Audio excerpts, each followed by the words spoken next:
کرتے ہیں۔ آئین کے اندر سب سے مقدم چیز جو ہے اور آئین کے اندر جو سب سے بڑا پوائنٹ ہے وہ یہ ہے کہ آئین میں جب بھی ترمیم ہوگی یا آئین بنایا جائے گا تو اس کے اندر منشا، لوگوں کی منشا کو مقدم رکھا جائے گا۔ لوگوں کی منشا کے مطابق اس کے اندر ترامیم ہوں گی۔ جو ڈرامہ پچھلے 1 مہینے سے چل رہا ہے، کیا اسے پاکستان کے عوام کی منشا قرار دی جا سکتی ہے؟ بلکہ ہم یہ مطالبہ کرتے ہیں اپنے موجودہ سپریم کورٹ سے کہ ہم عدالتوں کی بقا کی جنگ لڑ رہے ہیں، ہم لوگوں کے انسانی بنیادی حقوق کی جنگ لڑ رہے ہیں۔ آپ بھی ہمت کریں، اس آئینی ترامیم کو ختم کرنے کے لیے صرف ایک پوائنٹ ہی کافی ہے، اور وہ یہ ہے کہ یہ لوگوں کی منشا کے مطابق نہیں ہوا ہے۔ یہ جو امینڈمنٹ ہوئی ہے، یہ زور زبردستی ماؤں بہنوں کو اٹھا کر اور لوگوں کو بلیک میل کر کے، جو بروٹ میجورٹی کی بات ہو رہی تھی وہ بروٹ میجورٹی سے یہ لایا گیا ہے۔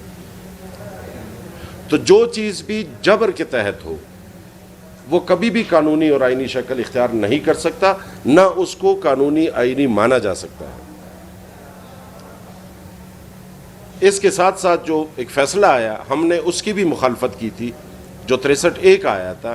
یہ آج آپ کے سامنے جو کچھ ہے، یہ 63(a) کے فیصلہ صحیح اور غلط اپنی جگہ، وہ 63(a) کے فیصلہ کا یہ پہلا نتیجہ آپ کے سامنے آ رہا ہے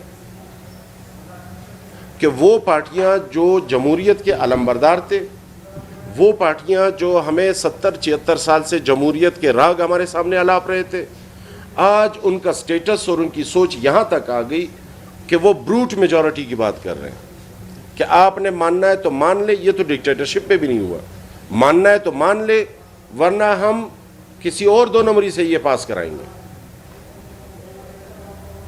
آپ نے اس کے اندر لوگوں کی منشا کا قتل عام کیا ہے۔ لوگوں کی منشا کے مطابق یہ آئینی ترمیم نہیں ہے، لہذا اس لیے وکلا اس کو مسترد کرتے ہیں۔ اس کے ساتھ ساتھ جیسے رائب صاحب نے فرمایا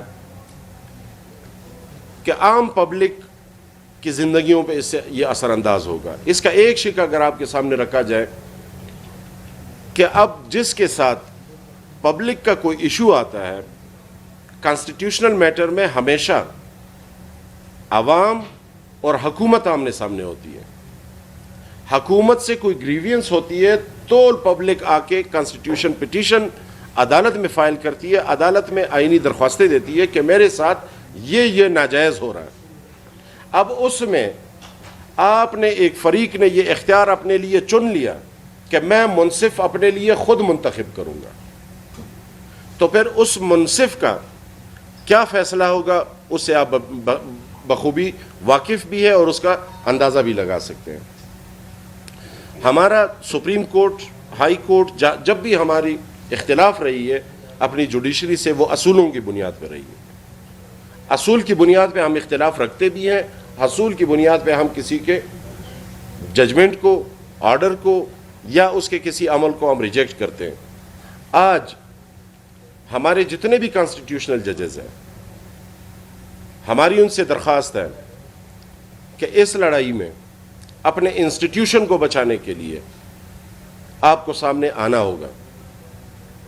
اگر آپ انسٹیٹیوشن کو بچانے کے لیے سامنے نہیں آتے، کیونکہ اس انسٹیٹیوشن کے ساتھ جنرل پبلک بندھی ہوئی ہے، اس کے ساتھ پاکستان کے 24 کروڑ عوام کا مفاد وابستہ ہے۔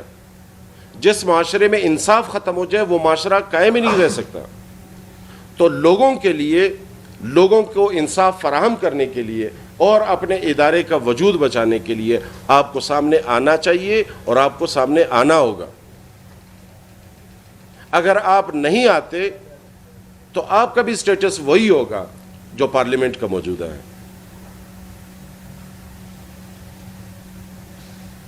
باقی ہمارے ساتھیوں نے آپ کے سامنے بات رکھی، ہم اپنے اکابرین کا جو پاکستان کی سطح پہ کوارڈینیشن کمیٹی ہے، اس کے ہمارے فیصلے کے پابند بھی رہیں گے، اور انشاءاللہ اس میں اپنا فیڈ بیک دے کے جو 26 تاریخ کو ہونے جا رہی ہے اس کے اندر ہم اپنے آئندہ لائے عمل کا اعلان کریں گے۔ فی الفور ہم اس آئینی ترامیم کو عدلیہ کا قتل قرار دیتے ہوئے اور عوام کے امنگوں کا، عوام کی خواہشات کا اور عوام کے حقوق کا قتل قرار دیتے ہوئے مسترد کرتے ہیں۔ آپ لوگوں کو بہت بہت شکریہ۔